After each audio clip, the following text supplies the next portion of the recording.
Welcome to all the IGNOU students for online classes of IGNOU BA final year.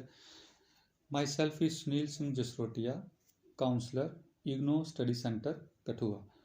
सभी बच्चों के लिए एक इन्फॉर्मेशन है कि आज जो है हम ESO 16 BA फाइनल ईयर के जो स्टूडेंट्स हैं जिन्होंने ESO 16 जो कोर्स रखा है उसके ऊपर आज हम चर्चा करेंगे, उसको हम डिस्कस करेंगे। ESO 16 का जो टाइटल है that is a social problems in India, यानी कि हमारे देश के अंदर जो सामाजिक प्रॉब्लम्स हैं वो क्या हैं, तो इनके ऊपर ही हमारे सारे सब थीम्स रहेंगे। तो इन सब थीम्स को हमने ब्लॉक वाइज लिया है क्योंकि हमारा पूरा का पूरा सिलेबस जो है वो 7 ब्लॉक्स में डिवाइड कर रखा है। अब 7 ब्लॉक में जो ब्लॉक 1 है सोशल फ्रेमवर्क। सोशल फ्रेमवर्क में हम पढ़ेंगे कि सोशल ट्रांसफॉर्मेशन एंड प्रॉब्लम्स, कि जो समाज है उसमें जो बदलाव आते हैं उससे क्या प्रॉब्लम्स आती हैं। इसके अलावा जो दूसरा है वो है दूसरा सब थीम जो है approaches and paradigms. Approaches and paradigms का मतलब है कि जो समाज में ट्रांसफॉर्मेशंस आ रही हैं उनके अंदर क्या अप्रोचेस हैं, किस कारण से ट्रांसफॉर्मेशंस आ रही हैं और किस कारण से प्रॉब्लम्स आ रही हैं। इसके अलावा जो थर्ड सब थीम्स होगा वो होगा social problems Indian context. Indian context में ऐसी कौन सी मेजर सोशल प्रॉब्लम्स हैं जो हमें फेस कर रहे हैं, तो ये सारे ब्लॉक 1 में हम इसको डिस्कस करेंगे। ऐसे ही ESO 16 का जो सेकंड ब्लॉक है structure in transition part 1। Structure in transition में हम पढ़ेंगे सोशल डेमोग्राफी। सोशल डेमोग्राफी में आएगा कि सोसाइटी के जो डिफरेंट पार्ट्स हैं, जैसे बर्थ रेट है, डेथ रेट है, मोर्टेलिटी रेट है, माइग्रेशन है, ये सारी चीज़ें हम सोशल डेमोग्राफी के अंदर पढ़ेंगे। कि इस तरह से इसी के अंदर दूसरा सब थीम आता है ब्लॉक 2 का माइग्रेशन। माइग्रेशन का मतलब होता है शिफ्टिंग ऑफ पॉपुलेशन। जनसंख्या एक जगह से शिफ्ट होकर दूसरी जगह जाती है तो उसके पीछे जो है क्या रीजंस रहते हैं, ठीक है ना, उसके पीछे क्या कारण रहते हैं, इसके अलावा क्या कॉन्सिक्वेंसेस रहते हैं, इसके अलावा क्या प्रॉब्लम्स रहती हैं। तो मेन जो हमारा जो फोकस होगा वो होगा कि माइग्रेशन की मेन प्रॉब्लम्स क्या हैं। दूसरा था अर्बनाइजेशन। सेम वैसे ही जो अर्बनाइजेशन का मतलब होता है शहरीकरण। शहरीकरण से मतलब है कि जो रूरल एरिया से अर्बन एरियाज़ में जो लोग शिफ्ट होते हैं, या अर्बनाइजेशन जो होती है या शहरीकरण जो होता है, शहरों का जो विकास होता है, तो उसमें कौन कौन सी प्रॉब्लम्स आती हैं, तो वो हम इसमें डिस्कस करेंगे कि कौन कौन सी अर्बनाइजेशन के कारण प्रॉब्लम्स रहती हैं इंडियन कंटेक्स्ट में। ऐसे ही changing family structure. Changing family structure में कि आज के सिनेरियो में, प्रेजेंट सिनेरियो में किस तरह से जो फैमिली स्ट्रक्चर है वो जब बदलता है तो उसके साथ कुछ प्रॉब्लम्स भी आती हैं, तो वो क्या प्रॉब्लम्स आती हैं वो भी हम इसमें डिस्कस करेंगे। इसी तरह से जो ब्लॉक 3 है, ब्लॉक 3 भी उसका भी नाम स्ट्रक्चर इन ट्रांजिशन है पार्ट 2। तो स्ट्रक्चर इन ट्रांजिशन पार्ट 2 में हम पढ़ेंगे अनएम्प्लॉयमेंट। अनएम्प्लॉयमेंट का मतलब बेरोजगारी। तो जो बेरोजगारी है उसके क्या प्रॉब्लम्स हैं, या किस तरह से बेरोजगारी किस तरह से पैदा होती हैं, या क्या उसके रीजंस हैं, या कितनी फॉर्म्स हैं, और फिर उसके साथ क्या प्रॉब्लम्स है। जो मेन फोकस है वो प्रॉब्लम्स को रहेगा। इसी तरह से अगला जो सब थीम है इसका वो है इंडस्ट्रियल लेबर।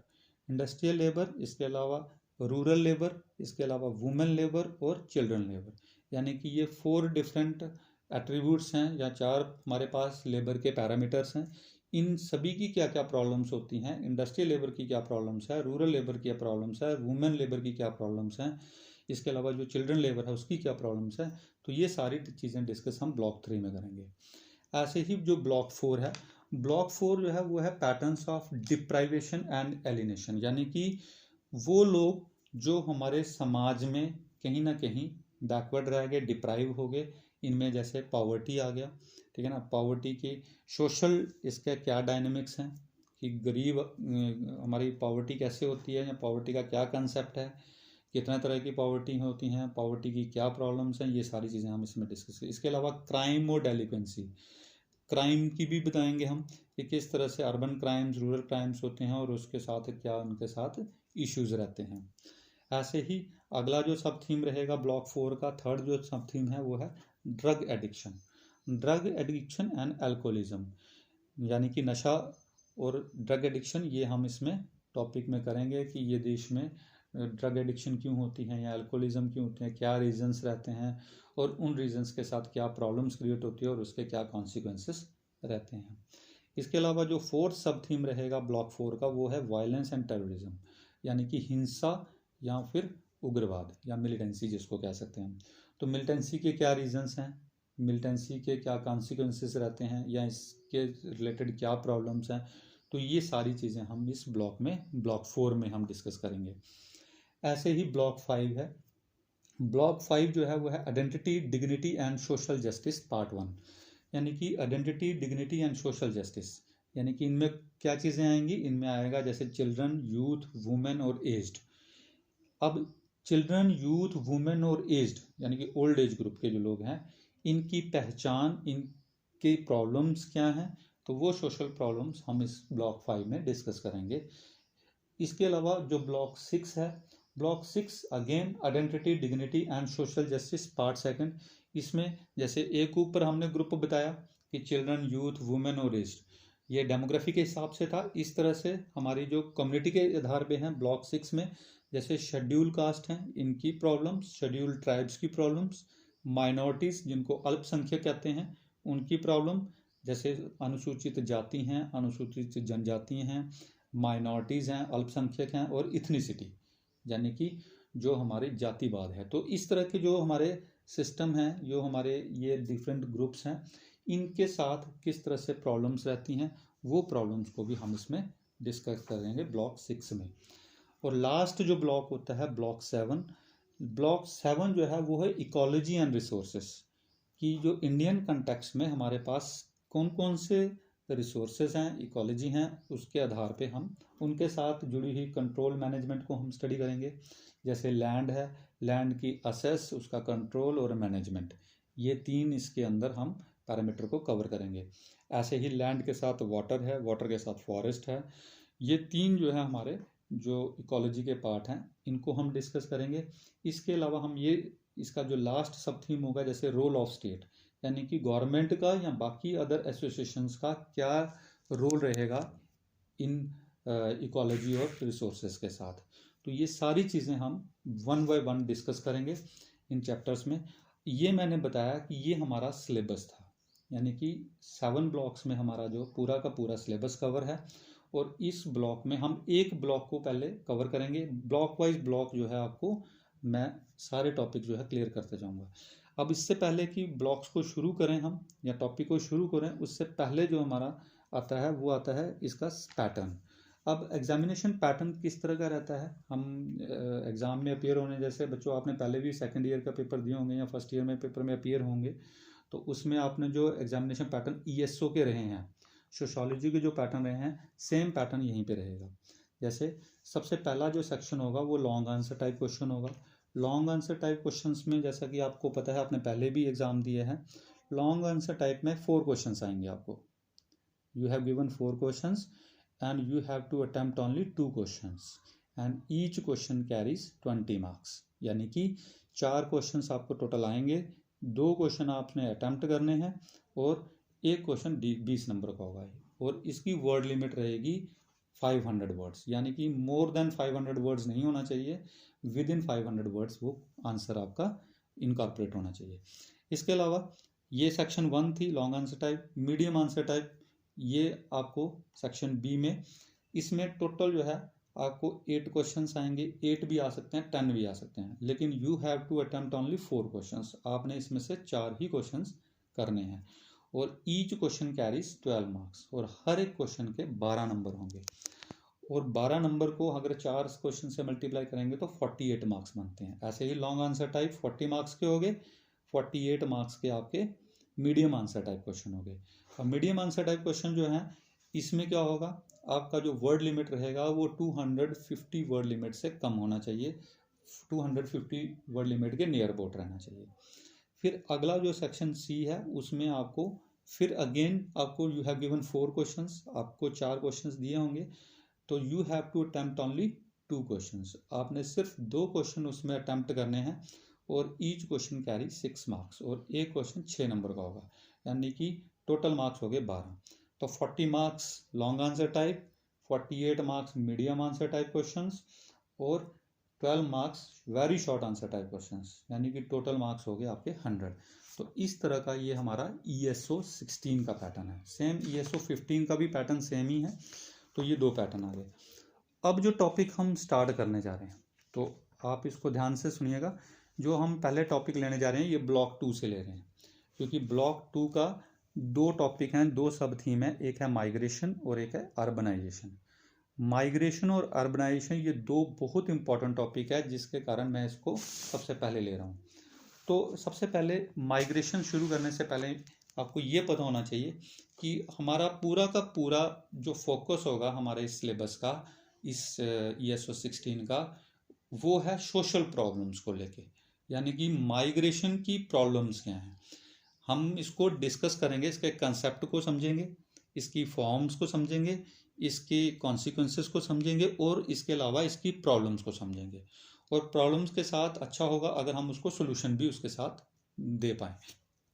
तो सबसे पहले हम माइग्रेशंस की बात करते हैं कि पहले माइग्रेशन क्या होती है, डिफाइन माइग्रेशन। तो माइग्रेशन क्या है? माइग्रेशन हम सिर्फ अब इंट्रोडक्शन की बात कर रहा हूँ कि सिर्फ इंट्रोडक्टरी पार्ट में हम क्या लिख सकते हैं माइग्रेशन के बारे में, कि migration is a form of geographical mobility and special mobility between one geographical unit to another.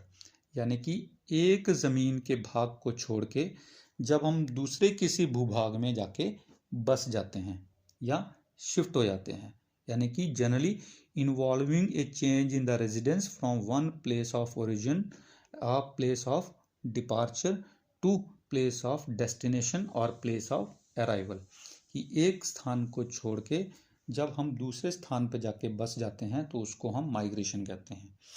तो movement of people in modern times, कि जो मॉडर्न टाइम है, आज का जो दौर है, इसमें जो मूवमेंट होती है has continue under the form of both voluntary migration as well as involuntary migration. हमारी जो मूवमेंट होती है दो तरह की मूवमेंट होती है, क्योंकि आपको जब ये क्वेश्चन आएगा तो वो सीधे क्वेश्चन आएगा आपको कि define the concept of migration, इसकी फॉर्म्स, इसकी कॉन्सिक्वेंसेस या इसकी प्रॉब्लम्स। तो सबसे पहले इसको डिफाइन करने के लिए ये मैंने बताया कि continue under the form of both voluntary migration and involuntary migration. दो तरह की माइग्रेशन होती है, एक होती है वॉलेंट्री माइग्रेशन, एक होती है इनवॉलेंट्री माइग्रेशन। वॉलेंट्री माइग्रेशन कौन सी होती है? जिसको हम अपनी इच्छा से निकलते हैं, हम अपनी इच्छा के अनुसार एक एरिया से शिफ्ट होकर दूसरे एरिया में जाके बसते हैं। लेकिन इनवॉलेंट्री माइग्रेशन कौन सी होती है? विच इंक्लूड स्लेव ट्रेड या ट्रैफिकिंग इन ह्यूमन बींग्स या एथनिक क्लीनाइजिंग, यानी कि जिसमें किसी को जबरदस्ती एक जगह से व्यापार के लिए एक जगह से शिफ्ट करके दूसरी जगह ले जाते हैं। जैसे किसी व्यक्ति को बंधुआ मजदूर बनाया तो उसको दास बना के यहाँ से एक जगह से शिफ्ट करके दूसरी जगह ले जाते हैं पकड़ के, तो वो इनवॉलेंट्री माइग्रेशन होती है। लेकिन जो भी पीपल एक जगह से शिफ्ट होता है दूसरी जगह पे, उसको हम माइग्रेंट्स कहते हैं। चाहे वो वॉलेंट्री माइग्रेट हो चाहे इनवॉलेंट्री माइग्रेट हो, तो हम उसको माइग्रेंट्स कहते हैं। तो अब सबसे पहले इसका कंसेप्ट समझते हैं। माइग्रेशन को एक सिंपल सी डेफिनेशन के से समझेंगे कि माइग्रेशन होती क्या है। तो माइग्रेशन की सिंपल सी डेफिनेशन आप नोट कर लो। Migration is the movement of people from one place to other to stay on for considerable period of time for various reasons which will highlight in the subsequent discussion on the issue. यानी कि जब भी हम एक जगह से shift होकर दूसरी जगह में जाके बस जाते हैं एक पर्टिकुलर पीरियड के लिए किसी न किसी रीज़न से, तो उसको हम माइग्रेशन कहते हैं। ठीक है ना। माइग्रेशन जो है ये हमारा थर्ड कंपोनेंट होता है पॉपुलेशन चेंज का, क्योंकि पॉपुलेशन चेंज के तीन कंपोनेंट होते हैं। एक फर्टिलिटी जिसको हम जन्म दर कहते हैं, एक मोर्टेलिटी जिसको हम मृत्यु दर कहते हैं, और तीसरा आ गया माइग्रेशन। ठीक है ना। तो ये तीन हमारे क्या होते हैं? पॉपुलेशन चेंज के एट्रीब्यूट्स हैं। लेकिन अभी हम बात करेंगे सिर्फ माइग्रेशन की। तो माइग्रेशन की डिफरेंट फॉर्म्स होती हैं। अब तीन फॉर्म्स होती हैं माइग्रेशन की। एक को बोलते हैं साइक्लिकल मूवमेंट, एक को बोलते हैं पीरियोडिक मूवमेंट, और एक को बोलते हैं माइग्रेटरी मूवमेंट। पहले आता है साइक्लिक मूवमेंट। साइक्लिक मूवमेंट में क्या होता है? Which involve community and seasonal movement and nomadism. मतलब जो सीजन के हिसाब से मूवमेंट करते हैं, जैसे नोमैडिज्म है। नोमैडिज्म किसको बोलते हैं? जो अपने हर्डर्स को लेके एक जगह से दूसरी जगह जाते हैं। हर्डर यानी कि एनिमल्स। जैसे गुज्जर पॉपुलेशन है, बकरवाल हैं, गद्दी हैं, ये लोग शिफ्ट करते हैं एक एरिया से दूसरे एरिया सीज़न के हिसाब से। सर्दियों में ये मैदानी इलाकों में आ जाएंगे, गर्मियों में ये पहाड़ी इलाकों में चले जाएंगे। तो इस तरह से सीज़न के हिसाब से ये शिफ्ट करते रहते हैं। तो यानी कि इसको हम साइक्लिक मूवमेंट कहते हैं, यानी कि माइग्रेट ये भी कर रहे हैं लेकिन ये साइक्लिक माइग्रेट कर रहे हैं, ये एक जगह से जा रहे हैं फिर वापस वहीं पे आ जा रहे हैं। दूसरी आती है पीरियोडिक मूवमेंट। पीरियोडिक मूवमेंट क्या होती है? Which consist of migrant labour, military services, pastoral farming, transhumance. यानी कि इसमें वो लोग हैं जो लेबर के लिए काम, जैसे लेबर है, एक जगह से लेबर शिफ्ट हुई दूसरी जगह पे काम किया, वहाँ से शिफ्ट होकर तीसरी जगह पे चले गए, इस तरह से मतलब वो वापस उस जगह पे नहीं आएंगे, वो आगे मूव करते जाएंगे। जैसे मिलिट्री सर्विसेज हैं या आर्मी की यूनिट्स हैं, एक जगह से शिफ्ट होती हैं दूसरी जगह जाते हैं फिर तीसरी जगह, ऐसे चलते जाएंगी वो। तो इसको बोलते हैं पीरियोडिक मूवमेंट, मतलब कुछ समय के बाद ये आगे आगे बढ़ते जाएंगी। इसके अलावा आते हैं माइग्रेटरी मूवमेंट। माइग्रेटरी मूवमेंट का मतलब होता है that moves from eastern part of USA to western part. जैसे एक ही देश के एक हिस्से से शिफ्ट हुए और दूसरे हिस्से पे चले गए, फिर उस हिस्से से वापस आ गए। यानी कि काम के सिलसिले में जो लोग जाते हैं, जैसे आप कोई व्यक्ति अगर जम्मू कश्मीर में रहता है तो वो चंडीगढ़ काम करने के लिए जाता है, वहाँ से काम करके फिर वापस आता है, फिर ऐसे जाता है। इस तरह की मूवमेंट को माइग्रेटरी मूवमेंट कहते हैं। अब आता है कि ये डिफरेंट फॉर्म्स की मूवमेंट होगी, माइग्रेशन होगी, यानी कि जिसमें साइक्लिक मूवमेंट आ गई, इसमें पीरियोडिक मूवमेंट आ गई और इसमें माइग्रेटरी मूवमेंट आ गई।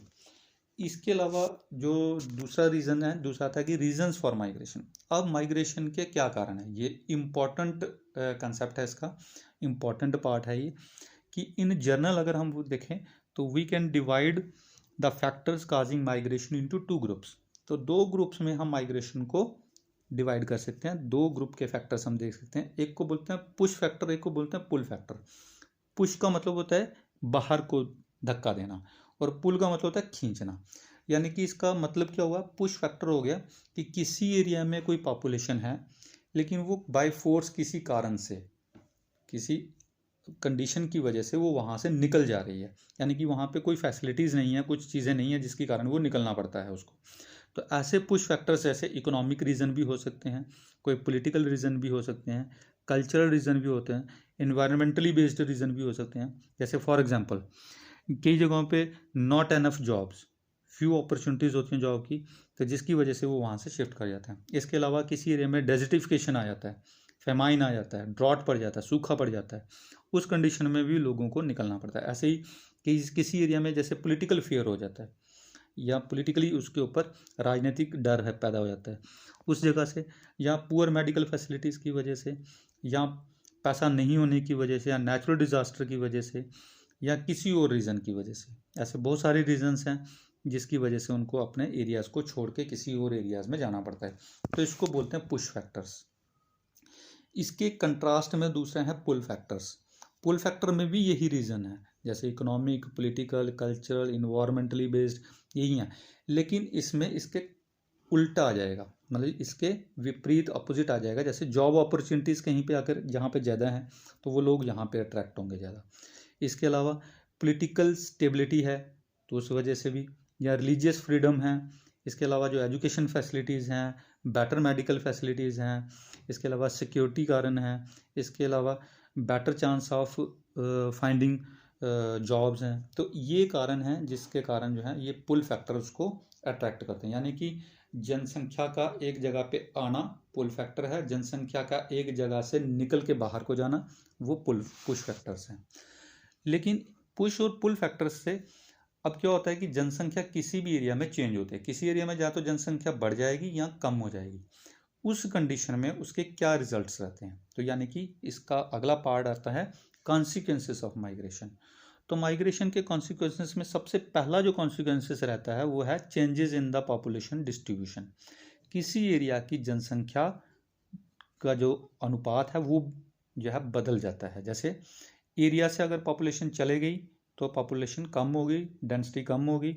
अगर वहाँ पे जनसंख्या पॉपुलेशन आई, शिफ्ट हुई, माइग्रेट हुई, तो वहाँ पे जो डेंसिटी है वो बढ़ जाएगी। तो इस तरह से पॉपुलेशन डिस्ट्रीब्यूशन में चेंजेस आ जाती हैं।